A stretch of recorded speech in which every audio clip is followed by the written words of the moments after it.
Second time exam നടന്നുകൊണ്ടിരിക്കുകയാണ്. Malayalam medium പഠിക്കുന്നവർക്കും English മീഡിയക്കാർക്കും ഒരുപോലെ ഉപകാരപ്രദമാകുന്ന social science question paper ഡിസ്കഷനാണ് ഈ വീഡിയോയിൽ ഉൾപ്പെടുത്തിയിട്ടുള്ളത്.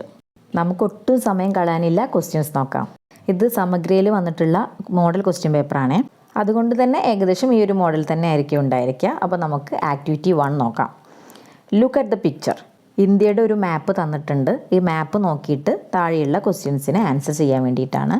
ഈ മാപ്പൊക്കെ നമുക്ക് ടെക്സ്റ്റ് ബുക്കിൽ തന്നിട്ടുണ്ട്. ടീച്ചേഴ്സ് അതെല്ലാം പറഞ്ഞു തന്നിട്ടുണ്ടാവും എല്ലാ കാര്യങ്ങളും. അതുകൊണ്ട് തന്നെ ഈ ആക്ടിവിറ്റി ചെയ്യാനും വളരെ എളുപ്പമാണ്. അപ്പോൾ നമുക്ക് ഫസ്റ്റ് ക്വസ്റ്റ്യൻ നോക്കാം. How can you find the direction on this map ഹാങ്ങിങ് ഓൺ ദ വാൾ? താഴെ ഒരു ടേബിൾ കൊടുത്തിട്ടുണ്ട്. Top, bottom, right, left. അതിൽ ഫില്ല് ചെയ്യാണ് വേണ്ടത്. ചുമരിൽ തൂക്കിയിട്ട ഈ ഭൂപടത്തിൻ്റെ ദിശ എങ്ങനെ കണ്ടെത്താമെന്നാണ് ക്വസ്റ്റ്യൻ. മുകൾ ഭാഗത്ത്, താഴ്ഭാഗത്ത്, വലതുഭാഗത്ത്, ഇടതുഭാഗത്ത് ഏതൊക്കെ ദിശയാണ് സൂചിപ്പിക്കുന്നത് എന്നുള്ളതാണ്. നമുക്ക് എല്ലാവർക്കും കണ്ണടച്ച് പറയാൻ പറ്റും. ടോപ്പിൽ നോർത്താണ്, ബോട്ടം സൗത്താണ്, റൈറ്റ് വെസ്റ്റാണ്, ലെഫ്റ്റ് വരുന്നത് ഈസ്റ്റാണ്.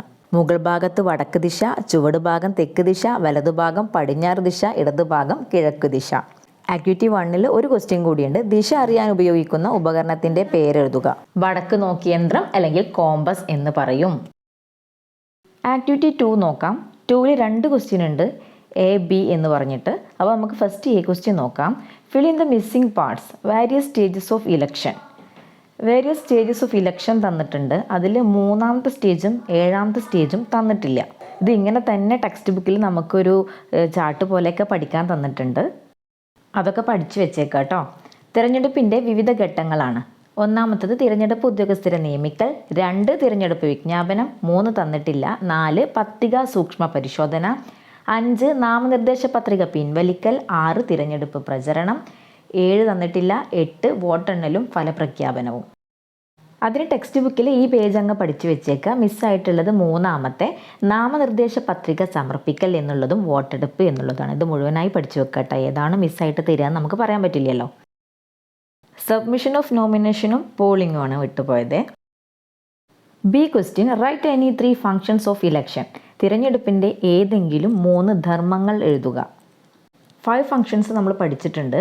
Governments are formed, all are represented, rules are moulded, strengthens democracy, educate voters. ഗവൺമെൻറ്റുകൾ രൂപീകരിക്കുന്നു, എല്ലാവർക്കും പ്രാതിനിധ്യം നൽകുന്നു, ഭരണകർത്താക്കളെ വളർത്തിയെടുക്കുന്നു, ജനാധിപത്യം ശക്തിപ്പെടുത്തുന്നു, വോട്ടർമാരെ ബോധവൽക്കരിക്കുന്നു. കുട്ടികൾ ഇതും കൂടെ ഒന്ന് നോക്കി വെച്ചേക്കാം. Activity 3, look at the pictures that show some of the changes that the invention of the wheel brought to human life.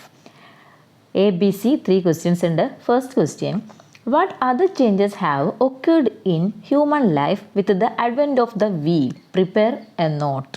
ചക്രങ്ങളുടെ കണ്ടുപിടുത്തം മനുഷ്യ ജീവിതത്തിൽ വരുത്തിയ ചില മാറ്റങ്ങൾ സൂചിപ്പിക്കുന്ന ചിത്രങ്ങൾ നോക്കൂ. എ ക്വസ്റ്റ്യൻ, മറ്റെന്തെല്ലാം മാറ്റങ്ങളാണ് ചക്രങ്ങളുടെ വരവോടെ മനുഷ്യ ജീവിതത്തിൽ സംഭവിച്ചിട്ടുള്ളത്? കുറിപ്പ് തയ്യാറാക്കുക. മറ്റെന്തെല്ലാമാണ്? സഞ്ചാരം വേഗത്തിലായി, കൂടുതൽ ദൂരം സഞ്ചരിക്കാൻ കഴിഞ്ഞു, അധ്വാന ഭാരം കുറഞ്ഞു, കൂടുതൽ സാധനങ്ങൾ കൊണ്ടുപോകാൻ കഴിഞ്ഞു. Travel became faster, longer distances could be covered, less workload, more goods could be carried. B question, list the 3 major modes of transport that we use today and give example of each. ഇന്ന് നാം ഉപയോഗിക്കുന്ന 3 പ്രധാന ഗതാഗത മാർഗങ്ങളും അവയ്ക്കുള്ള ഓരോ ഉദാഹരണങ്ങളും ചേർത്ത് പട്ടികപ്പെടുത്തുക. നമുക്കുള്ളത് land transport, water transport, air transport. ലാൻഡിനുള്ള ഒരു example road transport, water, sea transport, air, national air transport. കരഗതാഗതം, ജലഗതാഗതം, വ്യോമഗതാഗതം. കരഗതാഗതത്തിന് എക്സാമ്പിൾ റോഡ് ഗതാഗതം, ജലഗതാഗതത്തിന് സമുദ്രഗതാഗതം, വ്യോമഗതാഗതത്തിന് ദേശീയ വ്യോമ ഗതാഗതം. C question, which country has the second largest road network in the world? Options തന്നിട്ടുണ്ട്. China, India, England, Germany. ലോകത്തിലെ 2ാമത്തെ വലിയ റോഡ് ശൃംഖല ഏത് രാജ്യത്താണ്? ഇന്ത്യയിലാണ് കേട്ടോ. ആക്ടിവിറ്റി 4 ഫില്ലിംഗ് ദ ബ്ലാങ്ക്സ് ആണ്. നല്ലൊരു ടേബിൾ കൊടുത്തിട്ടുണ്ട്. ഡെമോക്രസി ക്യാരക്ടറിസ്റ്റിക്സ് എന്ന് പറഞ്ഞിട്ട് പല ഭാഗങ്ങളും ബ്ലർ ചെയ്തിട്ടുണ്ട്. ആ ഭാഗത്തുള്ളത് എന്താണെന്ന് വെച്ചാൽ നമ്മളതൊന്ന് ഫില്ല് ചെയ്ത് കൊടുക്കുകയാണ് വേണ്ടത്. അങ്ങനെ 5 ഭാഗത്ത് നമുക്ക് ഫില്ല് ചെയ്യാൻ തന്നിട്ടുണ്ട്. ഇതേ ടേബിൾ ഇതുപോലെ തന്നെ ടെക്സ്റ്റ് ബുക്കിൽ കൊടുത്തിട്ടുണ്ട്. ജനാധിപത്യം, അതിൻ്റെ സവിശേഷതകൾ. ഈ 6 സവിശേഷതകളും ടെക്സ്റ്റ് ബുക്കിൽ നോക്കിയിട്ട് ഒന്ന് പഠിച്ചു വെക്കുക കേട്ടോ. വളരെ സിമ്പിളാണ് പഠിക്കാനായിട്ട്.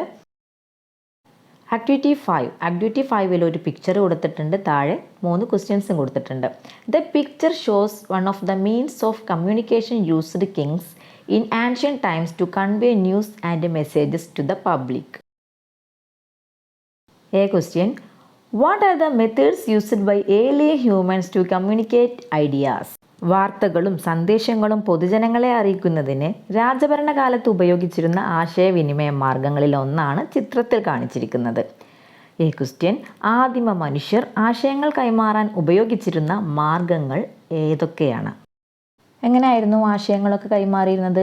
Body, facial movements, fire and smoke, symbols, ശരീര മുഖചലനങ്ങൾ വഴിയും തീയും പുകയും വഴിയും ചിഹ്നങ്ങൾ വഴിയൊക്കെയാണ് ആശയവിനിമയങ്ങൾ പണ്ട് കാലത്ത് നടത്തിയിരുന്നത്. B question. The script developed by the Sumerians is known as. എന്താണ് സുമേറിയക്കാർ ഡെവലപ്പ് ചെയ്ത സ്ക്രിപ്റ്റിന് എന്താ പറയുന്നത്? ക്യൂണിഫോൺ ലിപി. അതിലെ C question. What are the methods used to communicate news and messages in modern times. ആധുനിക കാലത്ത്, ഇപ്പോഴത്തെ കാലത്ത് വാർത്തകളും സന്ദേശങ്ങളും കൈമാറുന്നതിന് ഉപയോഗിക്കുന്ന മാർഗങ്ങൾ ഏതെല്ലാം? ഇന്നത്തെ കാലത്ത് കമ്മ്യൂണിക്കേഷൻ എങ്ങനെയാണ്? Phone, letter, television, online system, news paper, ഇതൊക്കെ വഴിയാണ്. ഇനി 2 ക്വസ്റ്റ്യൻസ് കൂടിയേ ബാക്കിയുള്ളൂ. Activity 6. Observe the picture and find the answers to the questions given below. താഴെ കൊടുത്തിട്ടുള്ളത് the sea to the east of India, the sea to the west of India, a neighbouring country to the south of India, the southernmost union territory of India, in which part of India is Arunachal Pradesh located?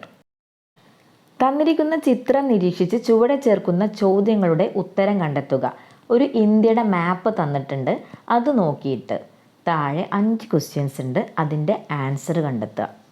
Text ബുക്കിൽ തന്നിട്ടുള്ള മാപ്പുകൾക്ക് വളരെയധികം പ്രാധാന്യം സമഗ്രയുടെ ക്വസ്റ്റ്യൻസിൽ കാണാനുണ്ട്. അതുകൊണ്ട് തന്നെ മാപ്പ് വരും എന്നുള്ള കാര്യം ഷുവറാണ്. 1. ഇന്ത്യയുടെ കിഴക്ക് ഭാഗത്തുള്ള കടലേതാണ്? ഇന്ത്യയുടെ പടിഞ്ഞാറ് ഭാഗത്തുള്ള കടലേത്? ഇന്ത്യയുടെ തെക്ക് ഭാഗത്തുള്ള ഒരു അയൽരാജ്യത്തിൻ്റെ പേര്? ഇന്ത്യയുടെ തെക്കേ അറ്റത്തുള്ള കേന്ദ്രഭരണ പ്രദേശം ഏത്? അരുണാചൽ പ്രദേശ് ഇന്ത്യയുടെ ഏത് ഭാഗത്ത് സ്ഥിതി ചെയ്യുന്നു? ഇതാണ് 5 ക്വസ്റ്റ്യൻസ് ഉള്ളത്. The sea to the east of India, the Bay of Bengal. The sea to the west of India, the Arabian Sea. A neighboring country to the south of India, Sri Lanka.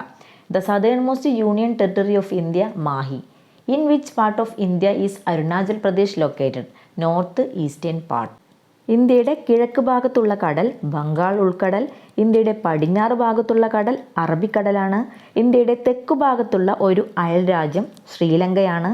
ഇന്ത്യയുടെ തെക്കേ അറ്റത്തുള്ള കേന്ദ്രഭരണ പ്രദേശം മാഹിയാണ്. Activity 7. കേരളത്തിലെ ഒരു ഗ്രാമപഞ്ചായത്തിൻ്റെ രൂപരേഖ ശ്രദ്ധിച്ചുവല്ലോ. വാണിയംകുളം ഗ്രാമപഞ്ചായത്തിൻ്റെ ഒരു രൂപരേഖ തന്നിട്ടുണ്ട്, അത് നിരീക്ഷിച്ചിട്ട് താഴെ 3 ക്വസ്റ്റ്യൻസ് കൊടുത്തിട്ടുണ്ട്, ABC. അതൊന്ന് കണ്ടെത്തി എഴുതാനാണ്. Observe the outline of a village panchayat in Kerala. Questions നോക്കാം. Find out what the given indices indicate on the map. തന്നിരിക്കുന്ന സൂചികകൾ ഭൂപടത്തിലെ എന്തിനെല്ലാം സൂചിപ്പിക്കുന്നു എന്ന് കണ്ടെത്താനാണ്. സൂചികൾ തന്നിട്ടുണ്ടല്ലോ. ആദ്യത്തേത് ജില്ലാ അതിർത്തിയാണ്, ഡിസ്ട്രിക്ട് ബൗണ്ടറി. രണ്ടാമത് പഞ്ചായത്ത് അതിർത്തിയാണ് തന്നിട്ടുള്ളത്, പഞ്ചായത്ത് ബൗണ്ടറി. മൂന്നാമത്തത് റെയിൽപാത, റെയിൽവേ ലൈൻ. നാലാമത്തത് നദി, റിവർ. ബി ക്വസ്റ്റ്യൻ നോക്കാം. Which major mode of transport runs parallel to the Bharathapuzha river. ഭാരതപ്പുഴയ്ക്ക് സമാന്തരമായി കടന്നു പോകുന്ന പ്രധാന ഗതാഗത മാർഗം ഏതാണ്? നമുക്കൊക്കെ അറിയാം, റെയിൽവേ ആണ്, റെയിൽപാതയാണ്. List 2 geographical features of your own village.